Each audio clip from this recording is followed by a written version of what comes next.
Billion लोग जो आज की डेट में इसे सफ़र कर रहे हैं।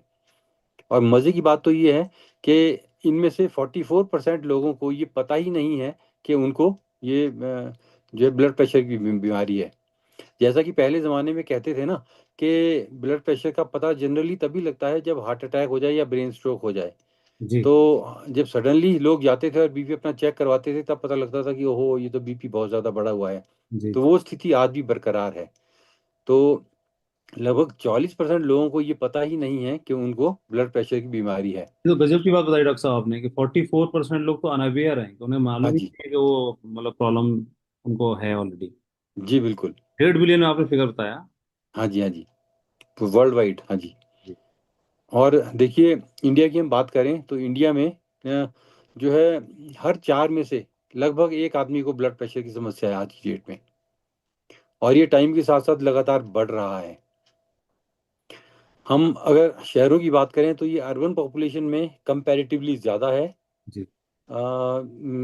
गाँव में कम है, अभी रूरल पॉपुलेशन में कम है। लेकिन वहाँ भी अब तेज़ी से ये ब्लड प्रेशर की समस्याएं बढ़ रही हैं, क्योंकि जैसे जैसे हमारे गांव का लाइफस्टाइल चेंज हो रहा है, खान पान की जो हैबिट्स हैं वो चेंज हो रही हैं, तो उस हिसाब से ही बीमारी भी क्रॉप अप कर रही है, शूट अप कर रही है।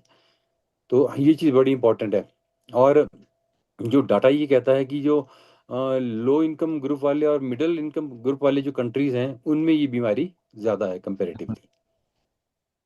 तो एक चीज़ तो देखिए, ये डाटा कितना इंपॉर्टेंट है मैंने आपको बताया, शेयर किया। अब हम इस प्रोडक्ट पे आते हैं, प्रोडक्ट की बात करते हैं। BP health care sugar free liquid form में है ये। और इसमें जो कॉन्स्टिट्यूएंट्स हैं इसके, पांच जो इम्पोर्टेंट हर्ब्स वो इसमें, और इम्पोर्टेंट इस बेस पे भी है कि ये साइंटिफिकली प्रूवन है कि ये दवाइयाँ इनमें काम करती हैं। एविडेंस बेस्ड भी है और क्लासिकल हमारा जो हिस्ट्री भी है, हमारा इतिहास भी है जो इस बात को कहता है, जिसको हम अपने क्लासिकल टेक्स्ट के रेफरेंस से हम इसको यूज़ करते हैं। तो देखिए, इसमें पहली चीज़ है अर्जुना।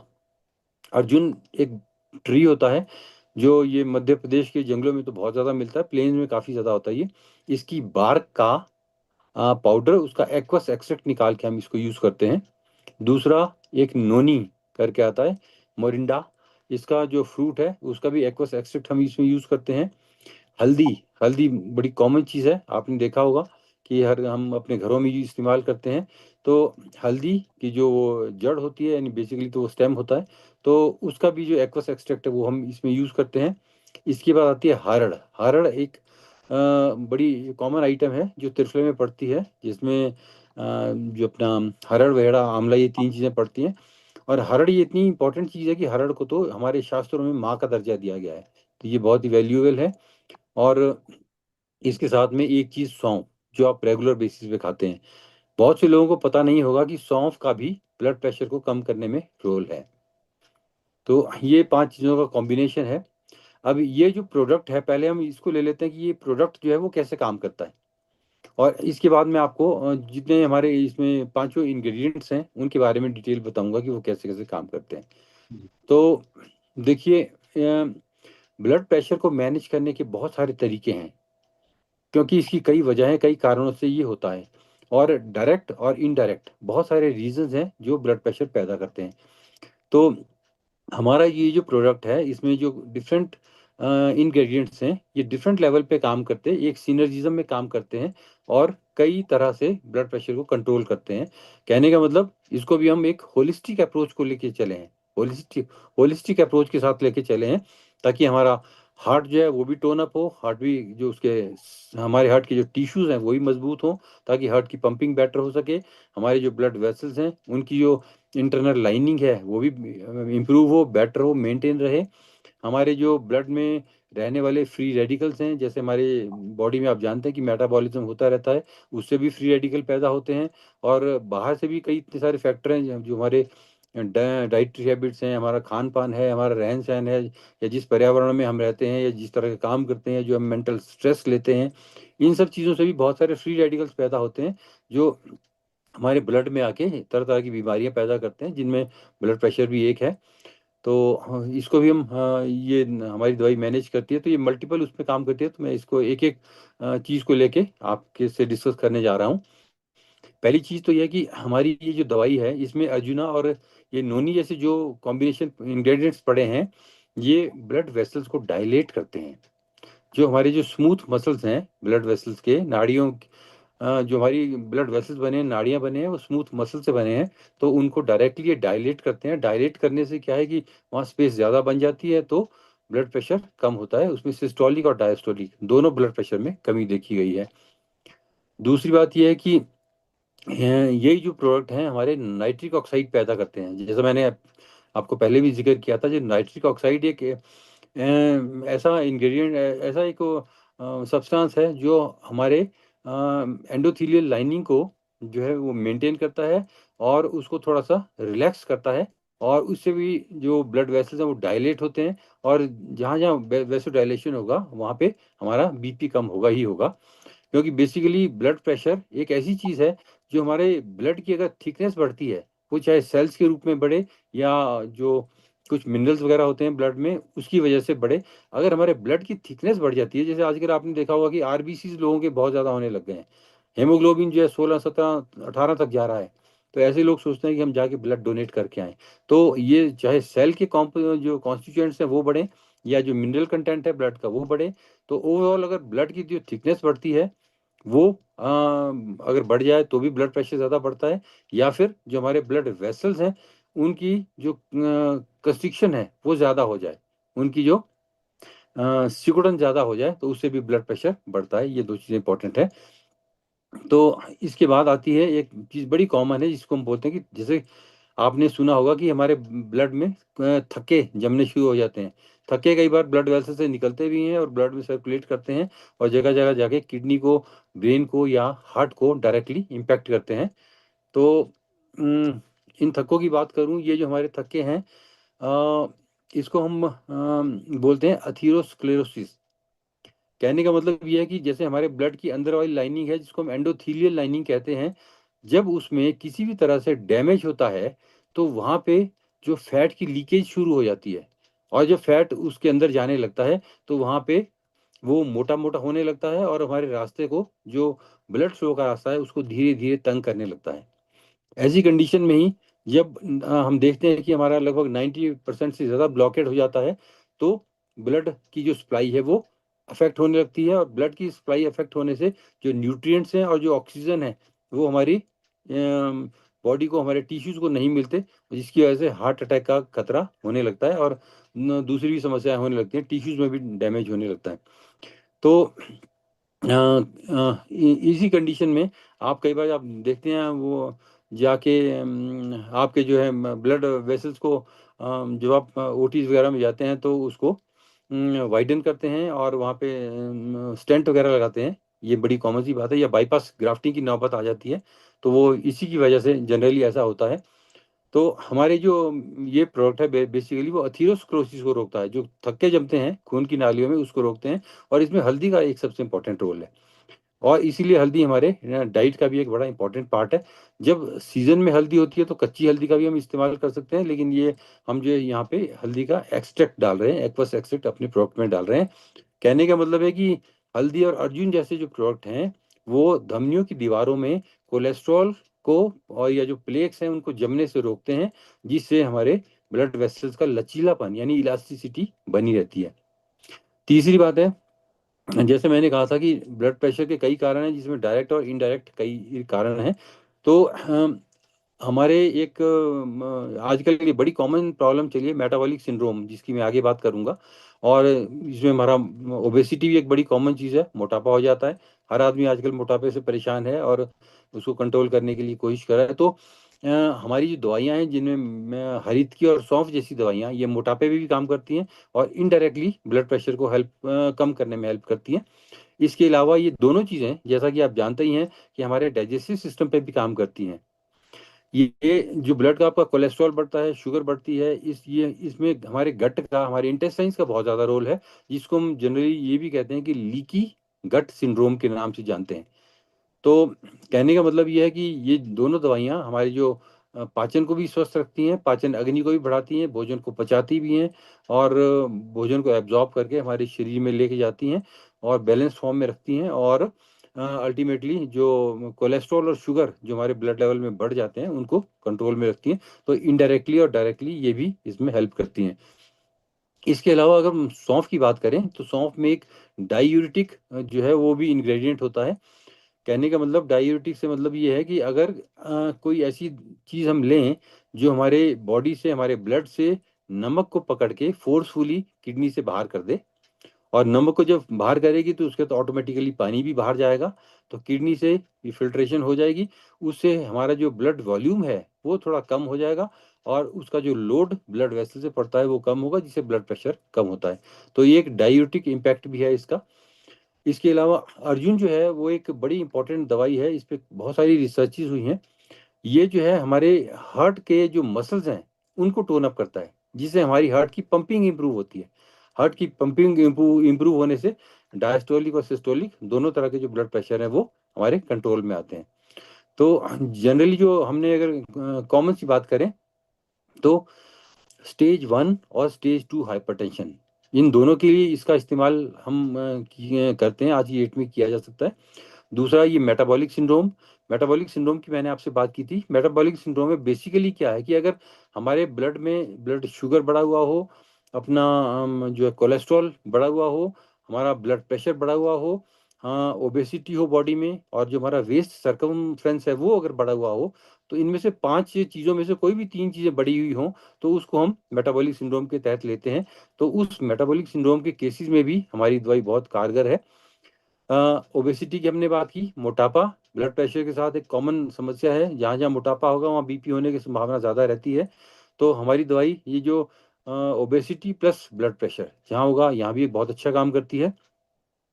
इसके अलावा को एग्जिस्टिंग डिजीज में हम बात करते हैं डायबिटीज़ की। तो जहाँ डायबिटीज़ और हाइपरटेंशन है, ये दोनों दवाइयाँ भी, दोनों बीमारियाँ भी अगर हमारे बॉडी में हैं, तो ये जो दवाई है इन दोनों चीज़ों पे काम करके उसको जो है कम करने में हेल्प करती है। ब्लड प्रेशर के साथ साथ शुगर को भी कम करती है। डिसलिपिडीमियास जिसकी हमने बात की थी, जिसमें जो है कोलेस्ट्रॉल की प्रॉब्लम आ जाती है, टोटल कोलेस्ट्रॉल बढ़ जाता है, या लो डेंसिटी लिपिड्स बढ़ जाते हैं, या वेरी लो डेंसिटी लिपिड्स बढ़ जाते हैं। तो इसको कम करने में हमारी दवाइयाँ बड़ा फ़ायदेमंद देती हैं, बहुत फ़ायदेमंद है, यूज़फुल हैं। और साथ में जो हाई डेंसिटी लिपिड है जो हमारी बॉडी में चाहिए, और आजकल अक्सर देखा जा रहा है कि रिपोर्ट्स में एचडीएल की वैल्यू बहुत कम है, तो ये भी इसको इम्प्रूव करने में हेल्प करती है। तो ये भी डायरेक्टली इनडायरेक्टली हमारे ब्लड प्रेशर को इम्पैक्ट करते हैं। तो अगर कोलेस्ट्रॉल हमारा नॉर्मल होगा तो जो है हमारा जो ब्लड प्रेशर है वो अंडर कंट्रोल रहेगा। और इसके बाद जो सबसे इम्पोर्टेंट चीज़ जो मैंने बात की थी एंडोथीलियल लाइनिंग की, अगर हमारे ब्लड वेसल की जो इंटरनल लाइनिंग है जिसको हम एंडोथीलियल लाइनिंग बोलते हैं, वो अगर सेफ रहेगी, वो अगर इंटैक्ट रहेगी, और जो है अपना नॉर्मल काम करेगी, तो उसमें भी ब्लड प्रेशर होने की संभावना कम है, क्योंकि उससे जो हमारे ब्लड वेसल्स की फ्लेक्सिबिलिटी को जो मेंटेन करने में, लचीलापन मेंटेन करने में बहुत हेल्प मिलती है। तो ये मैंने आपको मोटा मोटा बताया हमारी दवाई कहाँ कहाँ ये किस किस तरह से काम करती है, डायरेक्ट और इनडायरेक्ट के रूप में। अगर आप बात अब मुझे परमिशन दे तो मैं सिंगल ड्रग पे करूँ जी अपना फोकस,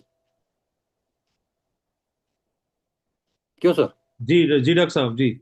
अब सिंगल ड्रग्स की बात कर लेते हैं। सिंगल ड्रग्स के बारे में भी लोगों को पता होना चाहिए, क्योंकि जब हर एक ड्रग के बारे में पता होगा तो लोगों में ज़्यादा कॉन्फिडेंस हाँ आएगा और ज्यादा वो बढ़ ज़्यादा सकता है। बेटर करेक्ट, एक्सप्लेन इसको कर सकते हैं। साइड को कंटिन्यू रहने दें या टाइम आप बताएं। जैसे आपकी इच्छा है। तो आप जैसे चाहें कर सकते हैं, नो प्रॉब्लम। मैम भी आ गई हैं, स्मार्ट में। ठीक है जी। आप कंटिन्यू कर सकते हैं। तो जैसा कि मैंने आपको बताया था कि हमारे इसमें 5 मेन इंग्रेडिएंट्स हैं। उसमें जो सबसे प्रमुख है वो है अर्जुना, इसको बोलते हैं टर्मिनेलिया अर्जुना। और सबसे इम्पोर्टेंट इंग्रेडिएंट यही है, और इस सबसे ज़्यादा रिसर्चेज भी इसी पे हुई हैं। रिसर्च वर्क जितना है वो सबसे ज़्यादा इसी पे हुआ है। तो ये कैसे कैसे काम करता है इसके बारे में आपको बताता हूँ। जैसे मैंने मोटा मोटा आपसे सारा शेयर कर लिया है, अब उन्हीं चीज़ों पे हम फोकस करेंगे। जो हमारे ब्लड की इंटरनल लाइनिंग है एंडोथीलियल लाइनिंग, उसके फंक्शनिंग को इम्प्रूव करता है। ये जो हमारे ब्लड में नाइट्रिक ऑक्साइड इसको पैदा करता है। नाइट्रिक ऑक्साइड बढ़ने से जो आर्टरीज हैं वो रिलैक्स होती हैं, और जो पेरिफेरल वस्कुलर रेसिस्टेंस वो कम होता है, जिससे ब्लड प्रेशर कम होता है। इसमें डायस्टोलिक और सिस्टोलिक दोनों ब्लड यानी ऊपर वाला और नीचे वाला जिसकी हम बात करते हैं, वो दोनों ब्लड प्रेशर कम होते हैं। कोलेस्ट्रॉल को कम करने में, यानी बैड कोलेस्ट्रॉल को कम करने में और गुड कोलेस्ट्रॉल को बढ़ाने में अर्जुन जैसी कोई दवाई नहीं है आज की डेट में। बहुत ही यूजफुल है। मैंने ऐसे कई लोगों पे अर्जुन का इस्तेमाल किया है, इस्तेमाल करके देखा है। और बहुत से लोग ऐसे हैं जिनको बाईपास सर्जरी के लिए कहा गया था, वो आज की डेट में अर्जुन को लेके बड़े आराम से सरवाइव कर रहे हैं, बड़े प्लेजेंटली सरवाइव कर रहे हैं, और उनको कोई समस्या भी नहीं है, बड़े कंफर्टेबल फील कर रहे हैं वो। तो ये इसका एक बड़ा इंपॉर्टेंट रोल है। जी। एक अर्जुन, क्योंकि मैंने अपने एमडी के दौरान भी इसमें काम किया था, अर्जुन की छाल के ऊपर। तो ये जो है हमारे, जैसे मैंने आपको बताया था कि जो हमारे कार्डियक मसल्स हैं उसको टोन अप करने में बड़ा हेल्प करता है। यानी अगर हमारी हार्ट की पंपिंग बेटर होगी तो हमारी जो हार्ट की सप्लाई, जो ब्लड सप्लाई है वो बेटर होगी। हमारे इससे भी जो है ब्लड प्रेशर हमारा नियंत्रण करने में हेल्प मिलती है। अब देखिए, एक बड़ी कॉमन सी चीज़ है जो हम अक्सर देख रहे हैं कि एक एंजाइम होता है हमारे शरीर में जिसको हम बोलते हैं एंजियोटेंसिन कन्वर्टिंग एंजाइम। एंजियोटेंसिन, यानी एंजियो मीन्स वेसल्स, टेंसिन मीन्स उनको टेंस करना, कंस्ट्रिक्ट करना। तो ये एक एंजियोटेंसिन कन्वर्टिंग एंजाइम हमारी बॉडी में होता है जो हमारे ब्लड वेसल्स को नैरो करता है, कंस्ट्रिक्ट करता है, जिसकी वजह से ब्लड प्रेशर बढ़ता है। और हमारा जो अर्जुन है, बहुत सी एलोपैथिक दवाइयां भी इस उस पे काम करती हैं, कंसेप्ट पे। लेकिन हमारा अर्जुन जो है वो भी इसी कंसेप्ट पे काम करता है। वो भी इसको एसीई, जिसको हम बोलते हैं एंजियोटेंसिन कन्वर्टिंग एंजाइम्स, इसको इनहिबिट करता है, रोकता है, जिससे वेसोकंस्ट्रिक्शन कम होता है और बीपी कंट्रोल में रहता है। मैंने आपसे फ्री रेडिकल्स की बात की थी और डिटेल में आपको बताया कि फ्री रेडिकल्स कैसे कैसे बनते हैं आज की टाइम में बॉडी में। जी। तो ये जो हमारा अर्जुन है इसमें एंटीऑक्सीडेंट्स की मात्रा बहुत ज़्यादा होती है, जो फ्री रेडिकल्स रेडिकल्स को कंट्रोल करता है, उसको बॉडी से रिमूव करता है, जिसकी वजह से बीमारियां को रोकथाम करने में हेल्प मिलती है। और इसका जो है फ्री रेडिकल्स की एक और जो खराब बात वो है कि ये जो नाइट्रिक ऑक्साइड है इसको डिस्ट्रॉय करता है। और जो नाइट्रिक ऑक्साइड है वो हमारी बॉडी में वैसोडाइलेशन का काम करता है। तो जहाँ फ्री रेडिकल्स कंट्रोल में होंगे तो नाइट्रिक ऑक्साइड भी अपना काम फ्रीली कर पाएगा और ब्लड प्रेशर कम रहेगा। इसके अलावा जो अर्जुना है इसमें भी डायूरिटिक इफेक्ट देखा गया है।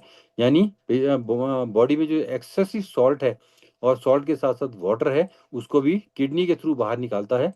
तो ये जो है उस हिसाब से भी ब्लड, मतलब ये डिफरेंट लेवल्स पे डायरेक्टली और इनडायरेक्टली इसको ब्लड प्रेशर को कम करने में हेल्प करता है। अब इसकी सेफ्टी के बारे में मैं आपको बता दूं, ये बड़ी इंपॉर्टेंट चीज़ है जो हमने देखी है कि अर्जुन पे जितनी भी रिसर्चेस हुई हैं, बहुत सारी रिसर्चेस हुई हैं, और ये बताती हैं कि अर्जुन लंबे समय तक हम इस्तेमाल कर सकते हैं, और लंबे समय तक इस्तेमाल करने से भी ये टोटली सेफ है। इसमें लेने में कहीं कोई दिक्कत नहीं है, सालों तक इसको इस्तेमाल किया जा सकता है। दूसरी बड़ी इंपॉर्टेंट चीज़ कि ये लीवर और किडनी को प्रोटेक्ट करता है। तो जहाँ जहाँ ब्लड प्रेशर के लोगों को लीवर और किडनी की प्रॉब्लम्स आ रही हो तो वहाँ भी इस प्रोडक्ट का यूज़ किया जा सकता है कि ये हिपैटो प्रोटेक्टिव और रीनो प्रोटेक्टिव दोनों है, लीवर और किडनी दोनों को बचाता है।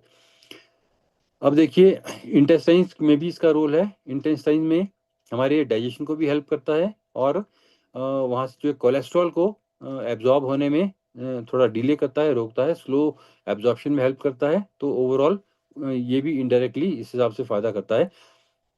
एक चीज इसमें और देखी गई है, जो अर्जुन है वो जिन लोगों को एसिडिटी होती है या गैस्ट्रिक अल्सर की समस्याएं हैं उनके लिए भी ये बड़ा यूजफुल है, उसमें भी ये दिया जा सकता है। कहने का मतलब, ब्लड प्रेशर के पेशेंट्स अगर एसिडिटी या गैस्ट्रिक अल्सर से सफर कर रहे हों तो उसमें भी ये सेफली दिया जा सकता है। ये उसको हील करने में हेल्प करता है। और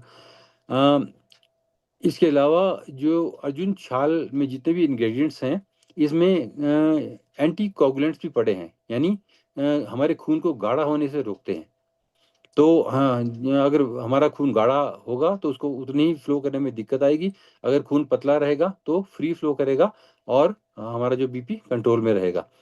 अच्छा, एक चीज़ इंपॉर्टेंट ये है कि जो प्रेगनेंसी है, ड्यूरिंग प्रेगनेंसी में ये चीज़ें नहीं देनी चाहिए। उसकी वजह सिर्फ ये है कि प्रेगनेंसी के दौरान इन पे क्लिनिकल ट्रायल नहीं हुए हैं।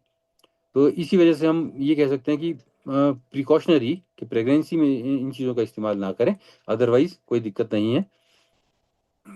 तो इसके बाद हम दूसरी उस पे आते हैं।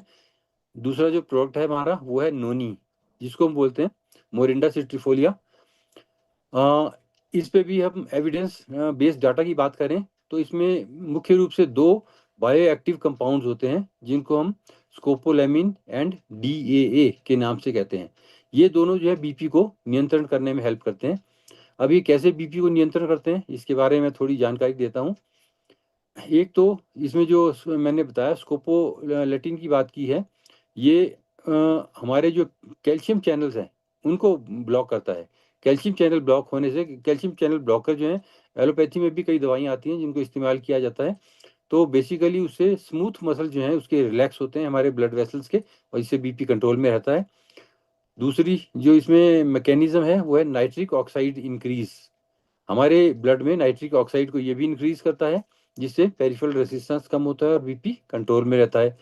तीसरी बात की थी मैंने अभी अभी जो बात किया है एसीई इनहिबिटर एक्टिविटी।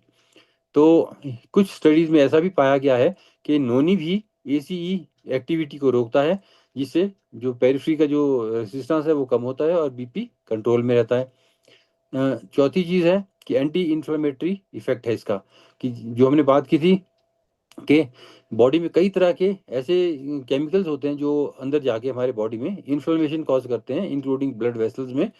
तो ऐसे जो इन्फ्लेमेटरी जो प्रोडक्ट्स हैं उनको हमारा नोनी जो है रोकने में हेल्प करता है, क्योंकि इसका रसायन यानी रेजुविनेशन इफेक्ट भी है, जो उसमें IL-6 और TNF फैक्टर, अल्फा फैक्टर जो है वो भी इम्पोर्टेंट है। तो जब वहाँ की वेसल्स की जो हमारी इन्फ्लेमेशन कंट्रोल में होती है तो उससे भी बीपी कम होता है।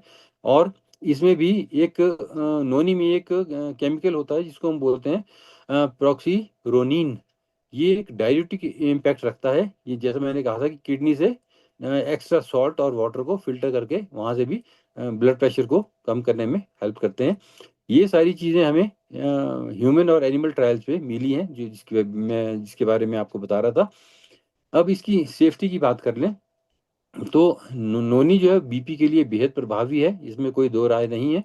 लेकिन कई बार हम ऐसे केस देखते हैं जिनके बॉडी में ब्लड में पोटाशियम की मात्रा ज़्यादा होती है, या जो है कोई ऐसी दवाइयाँ ले रहे होते हैं जो पोटाशियम स्पेयरिंग डायूरेटिक्स की हम बात करते हैं।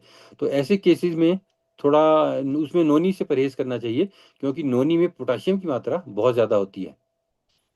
तो बाकी ओवरऑल अगर हम देखें इसको लॉन्ग टर्म में सेफ है, बिल्कुल इसको आराम से ले सकते हैं, सेफ्टी में कोई। कैल्शियम पोटेशियम सर थोड़ा और क्लियर कर देंगे तो अच्छा, क्योंकि ये नोनी बहुत एक स्पेसिफिक प्रोडक्ट भी, वो बिकता बहुत है, तो हाँ वो जी, हाँ और जी। किस खाने से आता है क्या ना, थोड़ा डिटेल में हो जाएगा तो अच्छा रहेगा सर। हाँ जी, बिल्कुल। ये एक पोटेशियम एक ऐसा मिनरल है जो हमारी बॉडी में बहुत ज़्यादा फायदा देता है। लेकिन कई बार जब एबनॉर्मेलिटीज आने लगती हैं तो पोटेशियम का बॉडी में एक्यूमुलेशन होने लगता है। जैसे मैंने आपको कहा कि पोटेशियम स्पेयरिंग डायूरेटिक्स, कुछ ऐसी मॉडर्न की दवाइयाँ हैं जो हमारी बॉडी से सोडियम को तो निकालती हैं लेकिन पोटेशियम को वापस एब्जॉर्ब करवा लेती हैं ब्लड में, जिससे कई बार क्या होता है कि हमारे ब्लड में पोटाशियम का लेवल अननेसेसरी इंक्रीज होने लग जाता है। तो अगर ऐसे केसेस हैं वहाँ पे नोनी को थोड़ा सा अवॉइड करना ज़रूरी है, क्योंकि नोनी में पोटाशियम बहुत ज़्यादा होता है। लेकिन अगर पोटाशियम स्पेयरिंग, मतलब एलोपैथिक दवाई की इन कॉम्बिनेशन की बात कर रहा हूँ, कि अगर एलोपैथिक दवाई के साथ, एलोपैथी में भी अगर हम पोटाशियम स्पेयरिंग डायूरेटिक्स ले रहे हैं बीपी कंट्रोल करने के लिए, तो उसके साथ जो नोनी को नहीं देना चाहिए, या फिर अंडर कंट्रोल में रखते हुए अंडर ऑब्जर्वेशन तभी देना चाहिए, ताकि हमारे बॉडी में जो है वो पोटाशियम का लेवल खून में बहुत ज़्यादा ना बढ़ जाए, जिसकी वजह से उसके साइड इफेक्ट आने लगे। सिंपल लक्षण पता चलता क्या बॉडी में, खुद ऑब्जर्व कर सकते हैं कुछ ऐसा सिम्टम माता? उसमें हमारे बॉडी में थोड़ा लेथार्जी आने लगती है, मसल्स जो है हमारे फटीग्ड होने लगते हैं, उतने एक्टिव नहीं रहते। लेकिन एग्जैक्ट अगर वो लेना है तो हम जैसे रूटीन में ब्लड टेस्ट करवाते रहते हैं, तो उससे हमें पता लगता है इन चीज़ों का जी, कि अब ब्लड में कैल्शियम में इसका पोटेशियम का लेवल कितना है।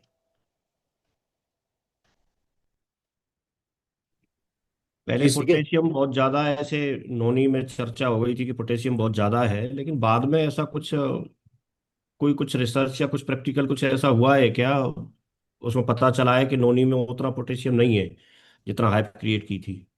हाँ नहीं, मेरा कहने का मतलब जैसे जैसे पोटेशियम स्पेयरिंग डायूरेटिक्स ले रहे हैं अगर हम, तो आपकी जो दवाइयाँ हैं वो पोटेशियम को वैसे ही बॉडी से बाहर नहीं जाने दे रही, फोर्सफुली उसको रोक रही हैं। तो उधर से हम नोनी लेंगे, उसमें भी पोटाशियम है, तो उस पोटाशियम को भी वो उसको रोकेगा जो एलोपैथिक दवाइयाँ ले रहे हैं।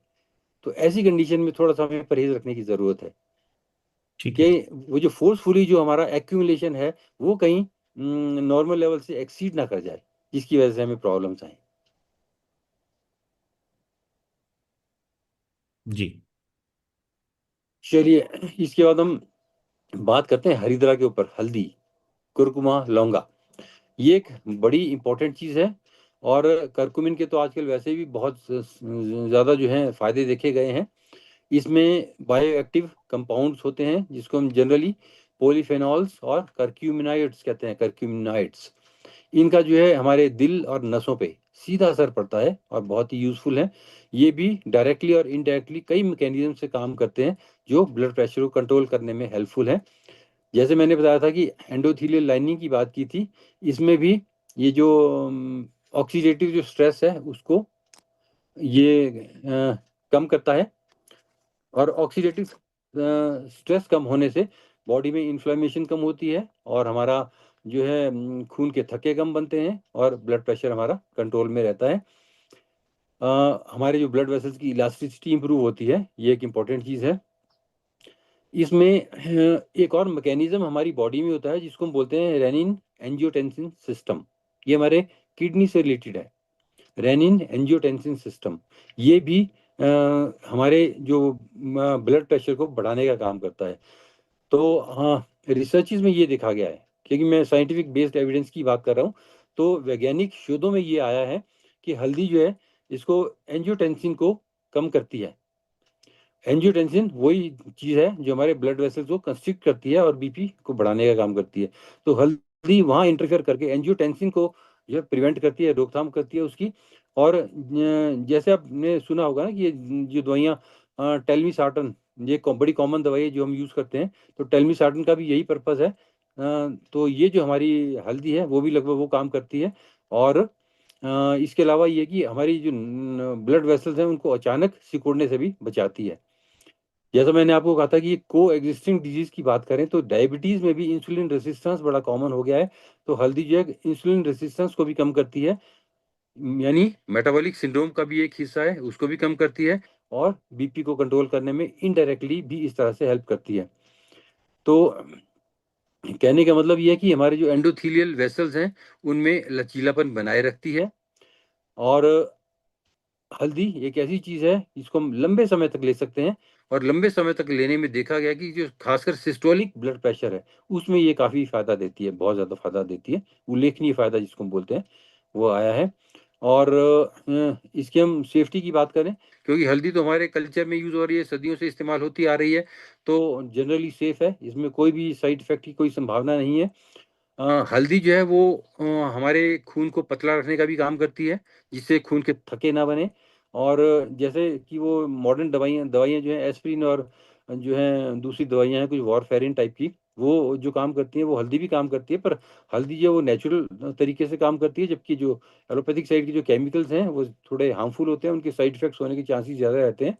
लेकिन हल्दी का इस तरह का कोई चांस नहीं है, लेकिन हमारे खून को पतला रखती है।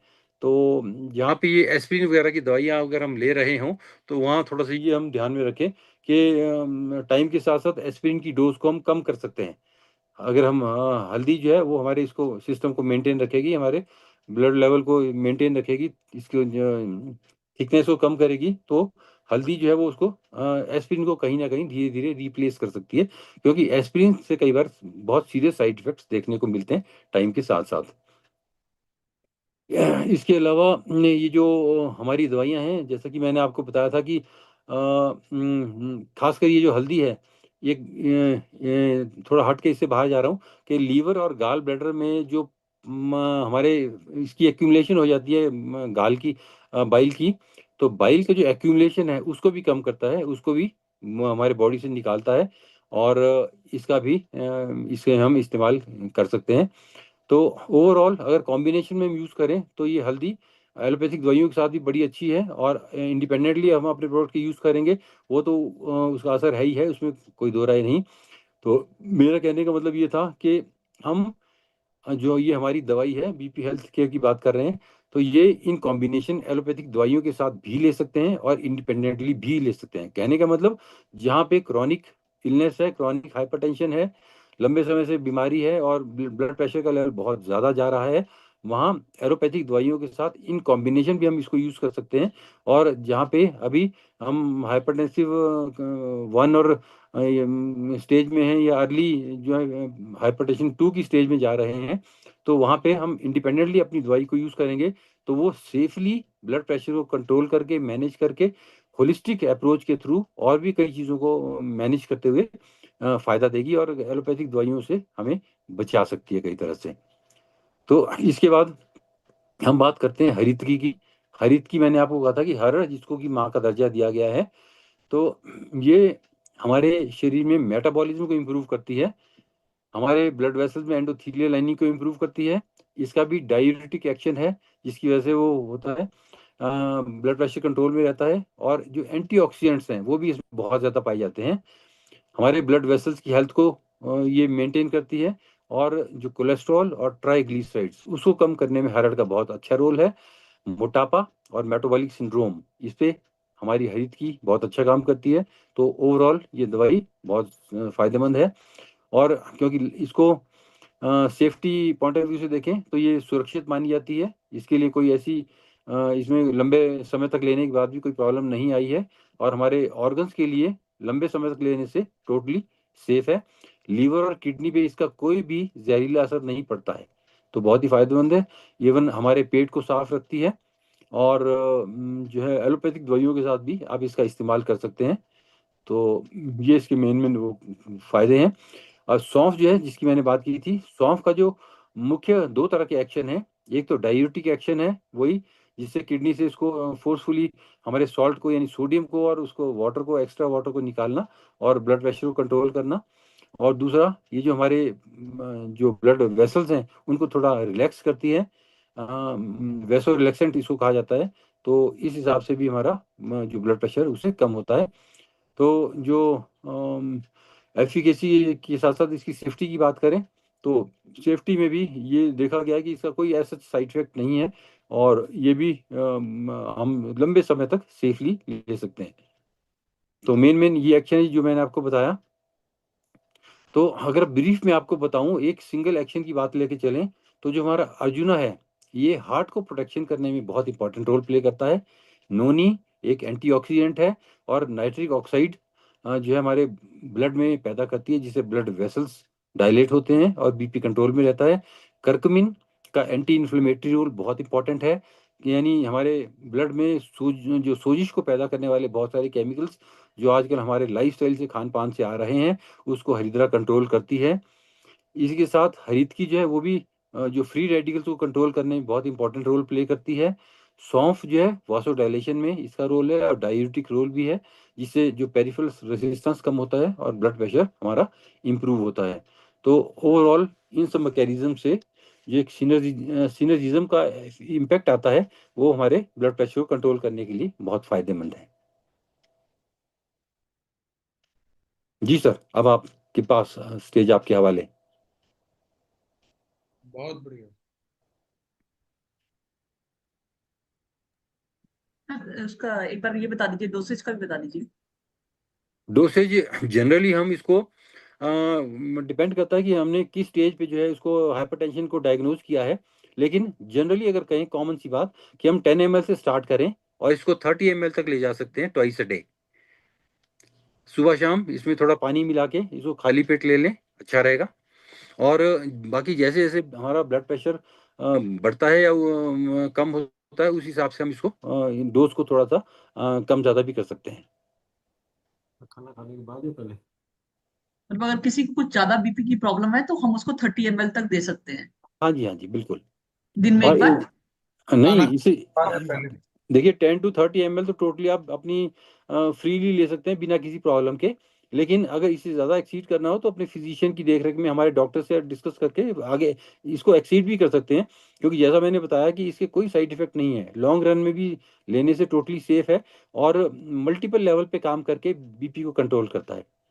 तो 10 to 30 ml लेने में कोई दिक्कत नहीं है, लेकिन हम 10 ml से स्टार्ट करें और अपने बीपी पे नज़र रखते हुए आगे जाएं। और अगर 10 ml से ही बीपी हमारा कंट्रोल हो जाता है तो हमें ज़्यादा आगे जाने की जरूरत नहीं है। लेकिन 30 ml तक हम सेफली बिना किसी उसके लिए गाइडलाइंस के, बिना किसी डायरेक्शंस के ले सकते हैं। और ये अडल्ट एज के लिए क्या है सर इसका? मैंने कहा था कि ये जो हमारे लोग जो सफ़र कर रहे हैं वो 30 से 80 साल की एज के लोग इसको ब्लड प्रेशर से सफ़र कर रहे हैं। तो उन पे भी सब पे यही एक ही चीज़ लागू होती है कि आप स्टार्टिंग तो हमेशा 10 ml से ही करें। और जो लोग एलोपैथिक दवाइयाँ ले रहे हैं वो भी इसको साथ साथ अगर लेना शुरू कर देंगे तो उनकी कोई कॉम्प्लिकेशन से बचा जा सकता है। सर किसी को अगर बीपी की प्रॉब्लम नहीं है और वो ले सकता है इसे? बीपी की प्रॉब्लम नहीं है तो वो भी अगर 10 ml इसको ले लेगा तो कोई लेने में हर्ज नहीं है, क्योंकि प्रिवेंशन भी इसका एक वो है ना जी, प्रिवेंटिव एस्पेक्ट भी है ना। तो जिस तरह से हम देख रहे हैं कि बीमारी कितनी तेजी से बढ़ रही है, हर 4 में से 1 आदमी को आजकल भारत में जो है ये ब्लड प्रेशर हो गया है और इसका ग्राफ लगातार बढ़ रहा है। तो अगर हम इसको ले लेते हैं तो ये जो है प्रिवेंशन ही करेगा, प्रिवेंटिव एस्पेक्ट पे काम करेगा। हमारे आप देखिए अगर हम आज लोगों के ब्लड टेस्ट करवाएं तो कितने लोग ऐसे हैं जिनका कोलेस्ट्रॉल नॉर्मल आएगा, कितने लोग हैं जिनका ब्लड शुगर नॉर्मल आएगा। कई बार तो हमें रियली एक रीसेंट केस है जिसमें एक अभी एक पेशेंट है हमारे, उन्होंने जब ऐसे ही रूटीन टेस्ट करवाए तो उनका जो A1C है शुगर का जो आता है वो 11.5 निकला। और उसमें जो लिपिड प्रोफाइल थे वो बहुत ज़्यादा बड़े हुए थे, जो पुअर कोलेस्ट्रॉल है, जो बैड कोलेस्ट्रॉल है वो ज़्यादा बहुत ज़्यादा बड़ा हुआ था। तो उसको हमने इसी दवाई पे रखा और साथ में थोड़ा सा लाइफस्टाइल मैनेज किया। तो अब 3 महीने में काफ़ी इंप्रूवमेंट आ गई है और ब्लड शुगर भी कंट्रोल में है और कोलेस्ट्रॉल भी काफ़ी कम है। अब हम दोबारा बीच में हमने टेस्ट करवाना है तो उसकी रिपोर्ट देखनी है। ये जस्ट अभी 3 महीने पहले की बात बता रहा हूँ मैं आपको। सर ये वाला सप्लीमेंट हम बाकी सप्लीमेंट्स के साथ ले सकते हैं, जैसे डाइबा ले रहे हैं, नोनी ले रहे हैं? ये डिपेंड करता है कि आपकी रिक्वायरमेंट क्या है, उसके अनुसार बिल्कुल लिया जा सकता है। अगर जैसे डायबा है वो बेसिकली उसका फोकस डायबिटीज पे है और ये जो है हमारा इसका फोकस हाई ब्लड प्रेशर पे है। लेकिन अगर आपको दोनों समस्याएं साथ में है तो किस हद तक आपकी प्रॉब्लम है उसके ऊपर डिपेंड करते हुए दोनों को साथ लेने में कोई दिक्कत नहीं है। जो बाकी हमारे और सप्लीमेंट्स है, जैसे हम कुछ लीवर के लिए ले रहे हैं या कुछ और कोई चीजें ले रहे हैं, तो उनके साथ ले सकते हैं ये? हमारी जो ये दवाइयाँ हैं इनमें भी लीवर प्रोटेक्शन के लिए जो हैं वो इंग्रेडिएंट्स पड़े हुए हैं। लेकिन जो हमारा लीवर प्रोटेक्शन के लिए जो दवाइयाँ बनी हैं उसमें जो ज़्यादा दवाइयाँ हैं उसका फोकस बेसिकली लीवर प्रोटेक्शन पे ही है। तो लीवर की समस्या आपको अगर ज़्यादा है तो उसके साथ कॉम्बिनेशन में बिल्कुल लिया जा सकता है। सर माधव जी और ले लें क्वेश्चन सर जो बाकी उसमें आए हुए हैं? खाली पेट या खाने के बाद? आप कंफर्टेबली दोनों ले सकते हैं, खाली पेट लेने में कोई दिक्कत नहीं है। लेकिन अगर किसी को लगे कि ऐसे थोड़ा गैस्ट्रिक की समस्या है वो, अदरवाइज वैसे जनरल चांस नहीं है तो खाने के बाद भी लिया जा सकता है, ऐसा कुछ नहीं है। क्योंकि बिल्कुल नेचुरल फॉर्म में है, प्योर नेचुरल फॉर्म में है। तो इसमें कोई केमिकल्स ऐसे सच इंक्लूड नहीं किए गए हैं। तो आप खाली पेट भी ले सकते हैं और खाने के बाद भी ले सकते हैं। सर एक क्वेश्चन और भी था, जो एलोपैथिक की जैसे दवाई लेते हैं बीपी की नॉर्मल जो होता है, डॉक्टर टैबलेट स्टार्ट कर देते हैं, तो अगर वो टैबलेट ले रहे हैं तो उसके साथ भी ये ले सकते हैं हम लोग? जी बिल्कुल, जैसे एलोपैथिक में कई तरह से मैंने आपसे बीच बीच में डिस्कस भी किया कि कोई दवाइयाँ ऐसी हैं जो एसी इनहिबिटर्स के तौर पे काम करती हैं, कुछ कैल्शियम चैनल ब्लॉकर्स के तौर पे काम करते हैं, कुछ डायूरेटिक्स के लेवल पे काम करते हैं। वो अलग अलग मैकेनिज्म है एलोपैथिक दवाइयों के जिस हिसाब से ना। तो उसके साथ एक सिनर्जिज्म में ये दवाई हमारी काम करती है। एलोपैथी में आप एक बार चले जाएंगे ना तो एलोपैथिक दवाइयों के जो सॉल्ट्स हैं उनकी अपनी कॉम्प्लिकेशन बहुत ज़्यादा हैं। कुछ ऐसी एलोपैथिक दवाइयाँ हैं जिनसे डायबिटीज ही पैदा हो जाती है। और कुछ ऐसी दवाइयाँ हैं जैसे आप कोलेस्ट्रॉल लोअरिंग ड्रग्स हैं जो एलोपैथिक साइड से हैं। ये आप ये मान के चलें कि ये कभी भी आपकी बॉडी के कोलेस्ट्रॉल को नॉर्मल नहीं ला सकती। ये जब तक आप लेंगे फोर्सफुली कंट्रोल करेंगी, आपके कोलेस्ट्रॉल को फोर्सफुली कंट्रोल करेंगी। और जैसे ही आप दवाई छोड़ते हैं एकदम कोलेस्ट्रॉल राइज कर जाता है। लेकिन ये हमारी दवाई जो है वो नेचुरली जो नेचुरल मैकेनिज्म इसके ऐसे हैं कि आपके कोलेस्ट्रॉल को बढ़ने से रोकती है। और इसको रोकने से भी कोई साइड इफेक्ट नहीं है, कभी ऐसा नहीं होगा कि एकदम इसको आप रोके और आपका कोलेस्ट्रॉल बढ़ जाए। तो एलोपैथिक दवाइयों में जो अगर आप साथ साथ लेते हैं तो धीरे धीरे मुझे लगता है कि एलोपैथिक जो दवाइयाँ हैं कोलेस्ट्रॉल लोअरिंग है दूसरी हैं उनको धीरे धीरे रोकते हुए हटा देना हमारे लिए एक अच्छी बात है अगर हम ऐसा कर सकते हैं तो। और अगर हमारे मन में इच्छा है तो हम हर चीज़ कर सकते हैं, इसमें कोई दो राय नहीं है, वो हमने अपनी प्रैक्टिस में देखा है जी। और सर तो लो कई बीपी के लिए? लो बीपी लो बीपी पे? नहीं, लो बीपी का तो कारण देखना पड़ेगा, उसमें मल्टीपल रीजंस हैं कि उसमें क्या है। लो बीपी में एज सच इस दवाई को देने का नुकसान कोई नहीं है, लेकिन फायदा क्या है पे वो डिपेंड करता है कि लो बीपी का रीजन क्या है। जब हम कारण को देखेंगे और कारण पे काम करेंगे तो उसमें हमें फिर ज्यादा फायदा मिलेगा। यदि किसी की दवा चल रही है ऑलरेडी बीपी की, तो वो शुरुआत में इसको बहुत ज्यादा ना लें, 10 ml से शुरू करें और वो दवा को भी चलने दें, एक साथ दवा बंद ना करें, और अपना बीपी का मेजरमेंट लेते रहें। धीरे धीरे करके इस दवा को बढ़ाएंगे और उस दवा को कम करेंगे तो वो दवा बंद हो जाती है। तो इस तरह से करेंगे तो अच्छा है, एक जी साथ बंद भी बिल्कुल। ना करें, और धीरे हम्म। धीरे करके इसकी मात्रा बढ़ाएं 30 ml तक, और उसकी मात्रा कम करते जाएं, और अपना मेजरमेंट करके रखें, ध्यान रखें। तो ये तरीका सबसे अच्छा है। जी डॉक्टर साहब, सही है नहीं? बिल्कुल, जैसा आपने बिल्कुल कहा, बहुत सही कहा आपने कि जैसे जैसे हम ये दवाई ऐड करते हैं तो हम अपना ब्लड प्रेशर पे भी करना एक नज़र रखें, ब्लड शुगर पे भी नज़र रखें, अपना जो लिपिड प्रोफाइल है उस पे भी नज़र रखें, अपना जो ओबेसिटी है उस पे भी नज़र रखें, अपने जो लीवर फंक्शन है उस पे भी नज़र रखें। और जैसे जैसे आपको लगे कि हमारी दवाई से फ़ायदा मिल रहा है, वैसे वैसे एलोपैथिक दवाइयों को धीरे धीरे रिड्यूस करते हुए हटा दें। तो लॉन्ग रन में ये बहुत सेफ और फायदा देने वाली है, इफेक्टिव एंड हम्म। सेफ। जी। लॉन्ग सबसे रन अच्छी के लिए बात यही है। सर कितना टाइम तक लॉन्ग रन ले सकते हैं, ये क्वेश्चन रहता है लोगों का। मैम इसका कोई वो नहीं है, पर ये कि मैंने कहा था कि इफेक्ट हमें कम से कम इसका 3 महीने में इफेक्ट तो देखना ही पड़ेगा। और उसके तीन बाद महीने आप लंबे समय तक बिना किसी ब्रेक के ले सकते हैं, सालों साल तक भी ले सकते हैं, ऐसा कुछ नहीं है। क्योंकि ये प्रिवेंटिव भी है और क्यूरेटिव भी है, बिल्कुल और सर। एक सिंगल नहीं मल्टीपल लेवल पे काम करती है। सबसे इंपॉर्टेंट चीज़ ये है। और आज आप अलग अलग पर्पस के लिए अलग अलग दवाइयाँ ले रहे हैं, और देखिए कितने हमारे खर्चे आ रहे हैं, कितनी दवाइयाँ अननेसेसरी खाना पड़ रही है, तो वो एक उस चीज़ को ये प्रिवेंट कर सकती है, उस चीज़ को रोक सकती है। सर अब एक रिक्वेस्ट था कि जो जिनका सेल्फ यूज से कुछ फायदा हुआ, एक दो अगर उदाहरण ले लें तो और अच्छा हो जाता, कि किसी का बढ़ा था कि क्या हुआ, इसमें कोई है अगर ऐसा तो अच्छा रहा सर। मैंने तो आपको जैसे बताया हाँ अभी, बिल्कुल। मैं एक केस का वो रिसेंट केस है मेरे पास अभी यहाँ शिमला में ही। तो ये बहुत ही यूज़फुल दवाई है बीपी और उसके लिए। जैसे जैसे आप यूज़ करके देखेंगे ना, देखिए एक तो हर आदमी को अपना रूटीन में बीपी चेक करवा लेना चाहिए मेरे हिसाब से, ताकि वो जो हमें ये पता लग जाए कि हम कहीं उन 44% लोगों में तो नहीं है कि जिनको ब्लड प्रेशर है लेकिन ब्लड प्रेशर का पता नहीं है, कि कल को कोई ऐसी कॉम्प्लिकेशन ना आए कि कॉम्प्लिकेशन आने के बाद ही हमें पता लगे कि ओहो हमें तो ब्लड प्रेशर था। तो इसलिए एक प्रिवेंशन बहुत ज़रूरी है, हमें इस पे वो नज़र रखने की ज़रूरत है। और अगर हमें लगता है कि हम अर्ली हाइपरटेंसिव में यानी स्टेज 1 में या स्टेज 2 में जा रहे हैं, तो हमें इमीडिएटली बिना सोचे समय इन दवाइयों को शुरू कर देना चाहिए। अपने रूटीन टेस्ट भी करवा लेने चाहिए, ताकि जैसा मैंने आपको बताया कि अलग अलग चीज़ों को ये ठीक करती है, तो हमें ये भी पता रहे कि हमारी दवाइयाँ किस किस चीज़ पे काम कर रही हैं, किस चीज़ को फ़ायदा दे रही हैं। तो ओवरऑल, और 10 ml से स्टार्ट कर रहे हैं आप, और 30 ml तक तो बिना किसी उसके ले सकते हैं, और टोटली सेफ है, सेफ्टी में इसका कोई वो नहीं है। तो आप भी अभी यूज़ करके देखेंगे तो इमीडिएटली आपको फ़ायदा मिलेगा। जैसा मैंने कहा कि 3 महीने तक तो आपको लेना ही लेना है, और 3 महीने में आपको सारे रिजल्ट सामने आ जाएंगे। तो उससे आपको अपना कॉन्फिडेंस लेवल भी बूस्टअप होगा, और आप जो है इसको इस्तेमाल करने के लिए और ज़्यादा फ्री हो जाएंगे। सर एक नॉर्मल सा ये क्वेश्चन है कि जैसे अगर हमें थोड़ा सा आप ये बता दें कि एलोपैथी की कौन सी दवाई में पोटेशियम ज्यादा होता है, ताकि तभी इन सबको ये पता चल जाए कि किसको ये देना है या नहीं देना।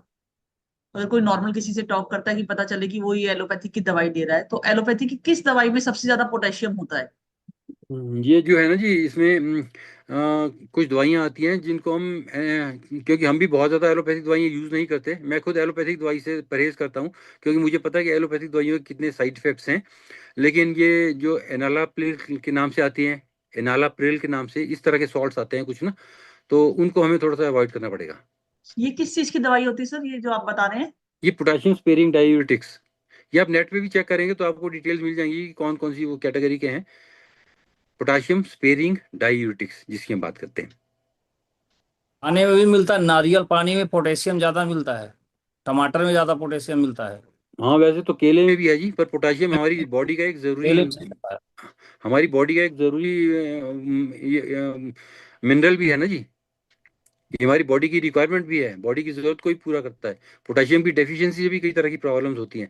तो लेकिन क्योंकि मेरा कहने का मतलब है, अगर हम पोटेशियम स्पेयरिंग डायूरेटिक्स ले रहे हैं तो हम कहीं ना कहीं जो नेचुरल मैकेनिज्म है उसमें इंटरफियर कर रहे हैं, जो ये एलोपैथिक सॉल्ट्स का काम है। तो वहाँ पे इस तरह की प्रॉब्लम्स आ सकती हैं, कॉम्प्लिकेशन बढ़ सकती हैं अगर हमने फोर्सफुली किसी को रोक के रखा है बॉडी में तो अदरवाइज कोई दिक्कत नहीं है, लेने में सेफ है। हमारे साथ रविंद्र रोटे जी भी हैं, तो क्या वो भी हमारे साथ में कुछ बातचीत करेंगे? Sir hi everybody. हाँ बेसिकली अभी डॉक्टर साहब जो बात कर रहे थे, जी। और एक मैं क्वेश्चन भी देख रहा हूँ कि कौन कौन से दवाइयों में पोटेशियम का सॉल्ट होता है। तो बेसिकली क्या है ना, इसके ऊपर जो एक्चुअल पोटेशियम के ऊपर में काम करने वाली दवाइयाँ हैं, अगर उसकी बात करें तो वो अलग बात है। लेकिन जब हम अलग अलग दवाई, जैसे किसी को बीपी भी है, किसी को शुगर भी है, और किसी को अपना लीवर की प्रॉब्लम भी है, तो जो एलोपैथिक दवाई का कॉम्बिनेशन वो लेते हैं, वो कॉम्बिनेशन, क्योंकि क्या है ना, पोटेशियम भी एक कॉम्बिनेशन है। हेलो, आ रही आवाज आ रही है सर? हाँ, आ रही आ है रहे आवाज हैं? अभी। हाँ हाँ। यस, तो बोलिए। पोटेशियम भी क्या है, एक केमिकल कॉम्पोजिशन है। तो पोटेशियम का मात्रा अगर आप बोलेंगे कि इस दवाई में ज्यादा है, तो ऐसे तो 3-4 सॉल्ट होंगे जिसके बारे में हम बता सकेंगे। लेकिन क्या है कि जब आप कॉम्बिनेशन में डिफरेंट डिफरेंट डिसीजेस की मेडिसिन लेते हैं, और उसकी वजह से आपका केमिकल कॉम्पोजिशन बॉडी का जो है, उसमें अगर आपका पोटेशियम इंक्रीज हो रहा है, तो उसके लिए हम ये नहीं बोल सकते कि पर्टिकुलर ये दवाई मत लो। ये मैं बोलना चाह रहा था। आप समझे मेरी बात को? कोई क्वेश्चन है इसके ऊपर? नहीं सर, नॉर्मल यही क्वेश्चन था कि मतलब हमें अगर ये लोग किसी भी नॉर्मल किसी को भी जाकर ये मेडिसिन देते हैं, तो जैसे सर ने बताया कि जिसका पोटेशियम ज्यादा होता है उसको नहीं देने की जरूरत। तो ये एक दो हमें टिप्स चाहिए थी इन लोगों को कि कैसे पता चले कि सामने वाले का पोटेशियम ज्यादा है या नहीं है। मैम, जब तक आप टेस्ट नहीं करोगे, ब्लड का लिक्विड प्रोफाइल नहीं करोगे, तो तब तक पता नहीं चलेगा। और सेकंडली उसके बाद में अगर वो कोई अपना जो एलोपैथिक मेडिसिन कौन कौन सी ले रहे हैं, वो अगर कॉम्बिनेशन पता नहीं चलेगा, तो उसमें हमें ये नहीं बोल सकते कि इस दवाई के कारण इनका पोटेशियम लेवल बढ़ा या नहीं बढ़ा, क्योंकि मल्टीपल मेडिसिन वो ले रहे हैं। मेन वो है रीजन। ठीक। उसमें हम खुद भी देख सकते हैं, अगर किसी का पोटेशियम बढ़ा हुआ है तो टेस्ट से पता चल जाएगा। टेस्ट और से अगर पता जो चलेगा। और जो मेडिसिन ले रहे हैं उसमें भी तो हम क्या क्या उसमें है वो हम स्वयं देख सकते हैं। ये खुद भी तो देख सकते हैं ना हम कौन सी मेडिसिन ले रहे हैं। तो और फिर धीरे धीरे करके तो वो मेडिसिन बंद ही हो जाएगी, इससे फायदा होना शुरू हो जाएगा। वो मतलब इसी के लिए हम एलोपैथिक लिखते हैं बेसिकली। एलोपैथिक से एलोपैथिक से हमें इस पर शिफ्ट करना है, धीरे धीरे शिफ्ट करना है, तो वो दवा छूट ही जाएगी। इसके लिए बेसिकली हम लिखते हैं, उसमें आपने देखा भी होगा कि एज डिस्क्राइब बाय डॉक्टर, या डॉक्टर की सलाह से लीजिए ये करके। वो मेन रीजन उसी का रहता है कि डॉक्टर देखते हैं कि आप जो मेडिसिन ले रहे हैं, अगर आप कोई सेम कंटेंट की मेडिसिन ले रहे हैं, तो वो खुद ही करी बढ़ना नहीं चाहिए इसलिए। सेल भी करते हैं।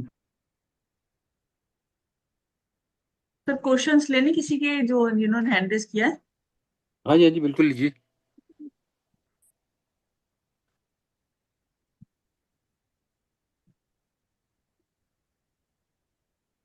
एक मिनट, स्पीकर ऑफ कर। जी,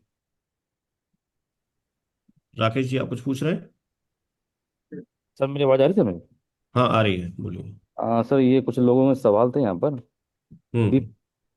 गोली जो है जिंदगी भर खानी पड़ेगी साथ में इसके, कि मतलब इसको कुछ समय के बाद ये सही हो जाएगा सर? जी। देखिए जी, मॉडर्न साइंस तो ये बोलती है कि अगर आपने एक बार एलोपैथिक दवाइयाँ शुरू कर दी तो आपको सारी उम्र खानी पड़ेंगी, आप उसको नहीं छोड़ सकते। हम्म। लेकिन हमारा मानना ये है कि अगर आप जो हमारी दवाइयाँ लेते हैं, ये जो यूज़ कर रहे हैं, जो कि नेचुरल फॉर्म में है और इसमें कोई फोर्सफुली आपके बॉडी के नेचुरल मैकेनिज्म से कोई इंटरफेयर नहीं कर रहा है ये, और थोड़ा सा लाइफ स्टाइल में आप चेंज लाते हैं, तो बिल्कुल आप दवाइयाँ छोड़ सकते हैं। लाइफ लॉन्ग लेने की ज़रूरत नहीं है, पर लाइफ स्टाइल मैनेजमेंट टाइम के साथ साथ बहुत ज़रूरी है कि जैसा कि यंग एज में हम होता है ना कि खाने के लिए जीते हैं, तो जी। यंग से एक एज के बाद हमें जीने के लिए खाना पड़ता है। अच्छा तो ठीक। अगर वो लाइफ स्टाइल में हम थोड़ा चेंज लाते हैं और ये दवाई लेते हैं, तो आप दवाई छोड़ सकते हैं बिल्कुल। ठीक है सर, ये वाला चीज़ लंबे टाइम तक चलेगी इसका मतलब? बिल्कुल लंबे समय तक ले सकते हैं, बस जहाँ आपको लगे कि अब आप सब कुछ नॉर्मल है, आपके टेस्ट में सब कुछ नॉर्मल आ रहा है, क्योंकि वैसे भी आजकल हालात ऐसे हैं कि साल में एक आध बार तो टेस्ट करवा ही लेना चाहिए। अगर आप टेस्ट को मेंटेन रखते हैं अपने, तो दवाई छोड़ी जा सकती है, कोई दिक्कत नहीं है टाइम के साथ साथ। अच्छा, किसी को शुगर है, बीपी है, थायराइड है, तो वो बंदा ले सकता है इसको? शुगर और ब्लड प्रेशर में दोनों में ये मैंने आपको बताया था कि एक इफेक्टिव है, तो इसकी जो चीज़ें हैं वो इसको लिया जा सकता है, कोई दिक्कत नहीं है, अच्छा है।